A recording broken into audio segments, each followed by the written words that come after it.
Assalamualaikum warahmatullahi wabarakatuh. Hai, gimana kabar teman-teman semuanya? Sehat semua? Amin ya rabbal alamin. Semoga kita selalu dalam keadaan sehat walafiat. Amin ya rabbal alamin. Nah, di sini aku ingin sharing untuk teman-teman semuanya. Kita belajar bareng untuk teman-teman yang sudah menjadi CPNS. Ini bagi yang sudah lolos CPNS ya, teman-teman. Jadi nanti untuk teman-teman yang mendaftar formasi pustakawan, nanti akan ada yang namanya angka kredit, DUPAK, PAK, tugas pokok pustakawan, dan pengangkatan pertama pustakawan itu syaratnya apa aja. Nanti akan aku bahas bersama kalian. Tapi sebelumnya buat teman-teman yang belum klik tombol subscribe nih, silahkan klik dulu tombol subscribe-nya supaya aku makin semangat bikin konten untuk kalian semuanya. Silahkan teman-teman like, komen jika ada yang ingin ditanyakan. Silahkan juga follow Instagram aku di Yvonne Margiati. Silahkan DM jika ada pertanyaan. Silahkan, insya Allah nanti aku balas satu persatu urut ya teman-teman, karena memang banyak yang DM dan aku mungkin belum sempat tak bukai satu-satu. Dan kita langsung aja bahas untuk penetapan angka kredit atau biasa disebut PAK pustakawan. Teman-teman wajib tahu dulu pengertian-pengertiannya ya. Yang pertama itu adalah angka kredit. Apa sih angka kredit? Angka kredit adalah satuan nilai dari setiap butir kegiatan dan atau akumulasi butir-butir kegiatan yang harus dicapai oleh pustakawan dalam rangka pembinaan karir yang bersangkutan. Nah, terus ada lagi nih, daftar usul penetapan angka kredit atau DUPAK adalah daftar yang memuat prestasi kerja yang dicapai oleh pustakawan dan telah diperhitungkan angka kreditnya dalam kurun waktu tertentu untuk dinilai. Kemudian ada jabatan fungsional pustakawan, adalah jabatan yang mempunyai ruang lingkup, tugas, tanggung jawab, wewenang, dan hak untuk melaksanakan kegiatan kepustakawanan. Ada juga penetapan angka kredit atau PAK. Adalah pengakuan formal secara tertulis oleh pejabat yang berwenang terhadap angka kredit pustakawan setelah dilakukan penilaian. Jadi teman-teman yang mendaftar sebagai pustakawan ketika sudah diterima sebagai CPNS, nanti teman-teman akan diangkat menjadi pejabat fungsional khusus. Jadi ketika teman-teman masih CPNS, teman-teman itu masuknya fungsional umum dulu. Nah, nanti setelah sudah diangkat PNS, 1 tahun kemudian teman-teman akan diangkat menjadi pejabat fungsional khusus, yaitu pustakawan. Kalau aku pribadi dulu aku diangkat jadi CPNS itu kan April 2019, kemudian diangkat PNS-nya itu Februari 2020. Nah, aku diangkat menjadi pustakawannya itu pada Maret tahun 2021. Jadi selisihnya 1 tahun kayak gitu ya teman-teman. Nah, untuk jenjang jabatan pangkat atau golongan ruang dan angka kreditnya itu dibagi menjadi 2 nih teman-teman. Untuk pustakawan itu ada yang dinamakan pustakawan keterampilan dan ada pustakawan keahlian. Nah, untuk pustakawan keterampilan itu ada 3 jabatan. Yang pertama adalah pustakawan pelaksana atau pustakawan terampil. Yang kedua adalah pustakawan pelaksana lanjutan atau pustakawan mahir. Dan yang ketiga adalah pustakawan penyelia. Di sini teman-teman harus memenuhi persyaratan angka kredit untuk kenaikan pangkat atau jabatan. Di sini udah aku share, silahkan teman-teman baca dan gak aku bahas satu persatu ya teman-teman. Sekarang kita bahas untuk yang pustakawan keahlian.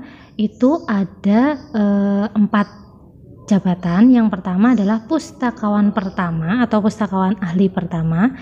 Yang kedua pustakawan muda atau pustakawan ahli muda. 3 pustakawan madya atau pustakawan ahli madya, dan 4 pustakawan utama atau pustakawan ahli utama. Di sini juga udah aku share untuk kenaikan pangkat atau jabatannya, teman-teman harus mengumpulkan angka kredit berapa. Di sini ada semua. Nah, setelah kita tahu kira-kira angka kredit kita itu butuh berapa, nah Dari mana angka kredit itu berasal? Nah, angka kredit itu berasal dari tugas-tugas pustakawan ya teman-teman. Di sini aku bahas dulu untuk tugas pokok pustakawan. Itu yang dimaksud apa sih, Kak? Nah, tugas pokok pustakawan adalah kegiatan di bidang kepustakawanan yang meliputi pengelolaan perpustakaan, pelayanan perpustakaan, dan pengembangan sistem kepustakawanan yang dilakukan oleh setiap pustakawan sesuai jenjang jabatannya. Jadi untuk pustakawan itu bisa mengerjakan kegiatan yang sesuai jenjang jabatannya ya teman-teman. Misal pustakawan mahir. Nah, kalau pustakawan mahir dia bisa mengerjakan satu tingkat jabatan di bawahnya, itu dihitungnya 100% dari angka kredit. Tapi kalau dia mengerjakan jenjang jabatan untuk pustakawan penyelia atau satu tingkat di atasnya, itu hitungan angka kreditnya adalah 80%.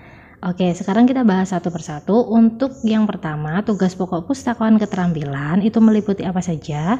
1. Pengelolaan perpustakaan terdiri atas 1. Perencanaan penyelenggaraan kegiatan perpustakaan, 2. Monitoring dan evaluasi penyelenggaraan kegiatan perpustakaan, 2. Pelayanan perpustakaan terdiri atas 1. Pelayanan teknis dan 2. Pelayanan pemustaka. Yang ketiga adalah pengembangan sistem kepustakawanan, yaitu terdiri dari pengembangan kepustakawanan. Kemudian ada lagi tugas yang kedua, yaitu tugas pokok untuk pustakawan keahlian. Itu meliputi apa saja? Jadi tugas pokok pustakawan itu beda ya teman-teman, antara tugas pokok pustakawan keterampilan dengan tugas pokok pustakawan keahlian. Yang ini kita bahas untuk pustakawan keahlian, meliputi yang pertama ada pengelolaan perpustakaan sama dengan keterampilan ya, yang terdiri atas 1. Perencanaan penyelenggaraan kegiatan perpustakaan, 2. Monitoring dan evaluasi penyelenggaraan kegiatan perpustakaan. Yang kedua ada juga pelayanan perpustakaan terdiri atas 1. Pelayanan teknis, 2. Pelayanan pemustaka. Kemudian yang ketiga ada pengembangan sistem kepustakawanan terdiri atas, ini lebih banyak daripada yang keterampilan. Yang pertama ada pengkajian kepustakawanan, 2. Pengembangan kepustakawanan, 3. Penganalisisan atau pengkritisan karya kepustakawanan, dan 4. Penelaahan pengembangan sistem kepustakawanan. Jadi untuk pekerjaan pustakawan itu sudah ada tingkatannya ya teman-teman. Silahkan teman-teman juga bisa download di Juknis pustakawan dan angka kreditnya itu ada. Nanti aku share juga di description box, silahkan teman-teman download. Kemudian ada kegiatan pustakawan nih teman-teman. Nah, kegiatan pustakawan itu ada unsur utama dan ada unsur penunjang. Yang bisa masuk angka kredit itu yang mana, Kak? Bisa masuk semua, tapi ada persentasenya. Untuk unsur kegiatan pustakawan yang dinilai terdiri atas unsur utama dan unsur penunjang yang masing-masing meliputi 1. Unsur utama itu terdiri atas 1. Pendidikan, 2. Pengelolaan perpustakaan, 3. Pelayanan perpustakaan, 4. Pengembangan sistem kepustakawanan, dan kelima adalah pengembangan profesi. Ini masuk ke unsur utama ya teman-teman. Di situ banyak banget nanti kegiatan di bidang perpustakaan yang masuk ke unsur utama. Kemudian ada lagi yang kedua, yaitu unsur penunjang. Kalau unsur penunjang itu diantaranya 1. Sebagai pengajar atau pelatih pada diklat fungsional atau teknis di bidang kepustakawanan, 2. Peran serta dalam seminar atau lokakarya atau konferensi di bidang kepustakawanan. Ini contohnya kayak ikut Zoom, webinar, itu teman-teman itu bisa dapat angka kredit 1, tapi itu masuk ke unsur penunjang. Terus yang ketiga, keanggotaan dalam organisasi profesi, 4. Keanggotaan dalam tim penilai, 5. Perolehan penghargaan atau tanda jasa, 6. Perolehan gelar atau ijazah kesarjanaan lainnya. Oke, sekarang kita bahas satu persatu. Untuk unsur utama meliputi yang pertama pendidikan ya teman-teman, kita bahas dulu. Nah, pendidikan itu sendiri juga terdiri atas yang pertama pendidikan sekolah dan memperoleh gelar atau ijazah. Contohnya teman-teman yang mendaftar menggunakan ijazah D3, S1, D2 kayak gitu ya teman-teman, S2 itu masuk ke unsur pendidikan. Terus yang kedua, diklat fungsional atau teknis di bidang kepustakawanan dan memperoleh surat tanda tamat pendidikan dan pelatihan atau STTPP atau sertifikat. Ini contohnya kayak teman-teman ikut diklat dari Perpusnas. Terus diklat tentang kepustakawanan itu masuknya ke unsur pendidikan juga. Terus yang ketiga ada diklat prajabatan. Bagi teman-teman, diklat prajabatannya itu juga ada angka kreditnya, yaitu 1,5 angkanya.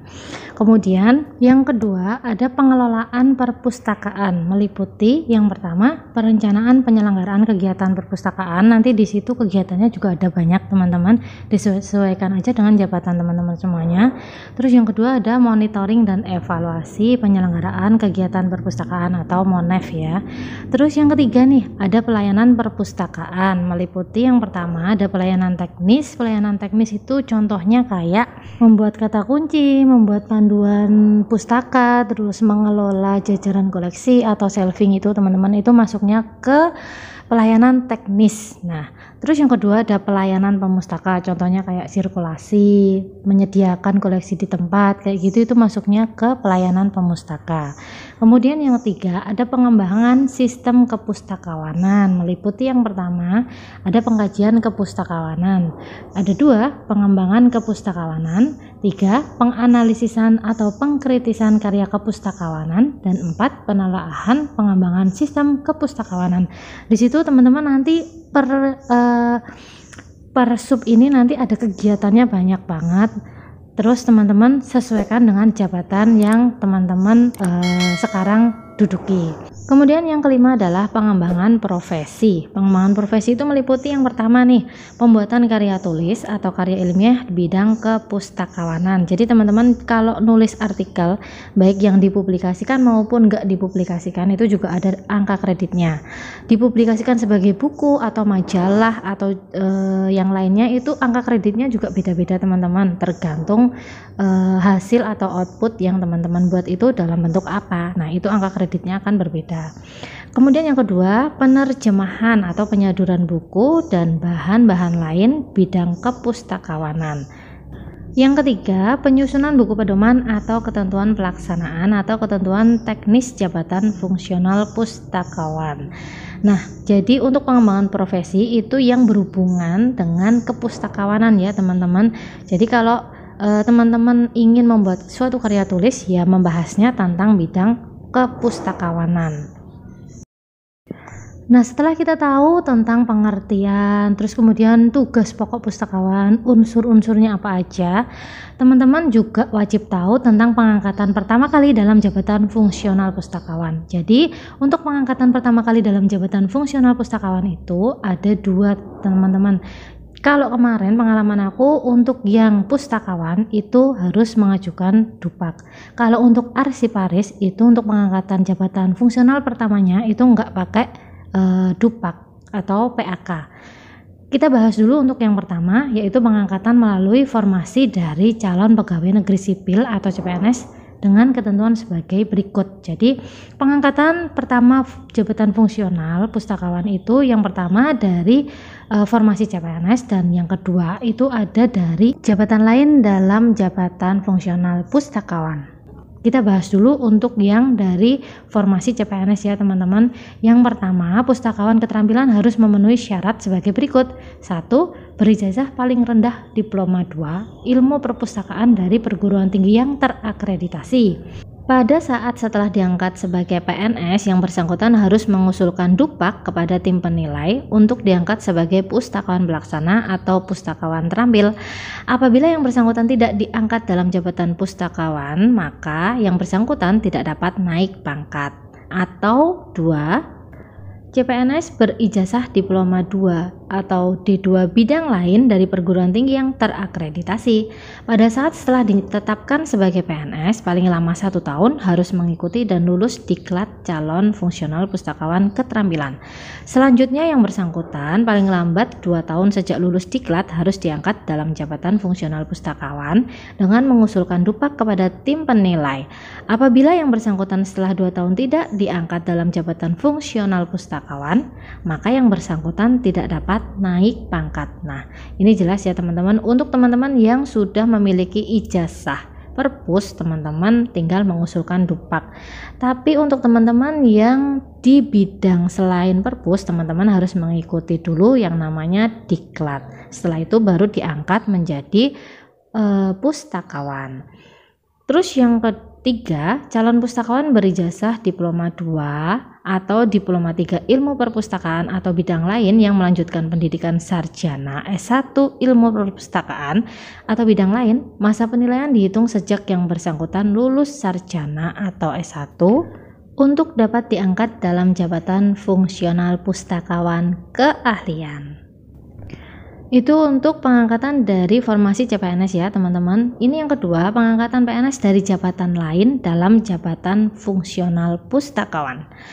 Pengangkatan PNS dari jabatan struktural atau jabatan fungsional lain dalam jabatan fungsional pustakawan harus memenuhi syarat 1. Berijazah paling rendah diploma 2 ilmu perpustakaan dari perguruan tinggi yang terakreditasi atau berijazah diploma D2 bidang lain dari perguruan tinggi yang terakreditasi ditambah mengikuti dan lulus diklat fungsional pustakawan keterampilan untuk jabatan fungsional pustakawan keterampilan. 2. Berijazah paling rendah sarjana S1 ilmu perpustakaan dari perguruan tinggi yang terakreditasi atau berijazah sarjana S1 atau D4 bidang lain dari perguruan tinggi yang terakreditasi ditambah mengikuti dan lulus diklat fungsional pustakawan keahlian untuk jabatan fungsional pustakawan keahlian. 3. Memiliki pengalaman di bidang kepustakawanan paling singkat 1 tahun berturut-turut. 4. Berusia paling tinggi 53 tahun pada saat ditetapkan sebagai pustakawan. 5. Tersedia formasi untuk jabatan fungsional pustakawan. 6. Nilai prestasi kerja paling rendah bernilai baik dalam 2 tahun terakhir. 7. Pangkat yang ditetapkan sama dengan pangkat yang dimilikinya dan jenjang jabatan ditetapkan sesuai dengan jumlah angka kredit yang ditetapkan oleh pejabat yang berwenang menetapkan angka kredit. 8. Jumlah angka kredit ditetapkan dari unsur utama dan unsur penunjang.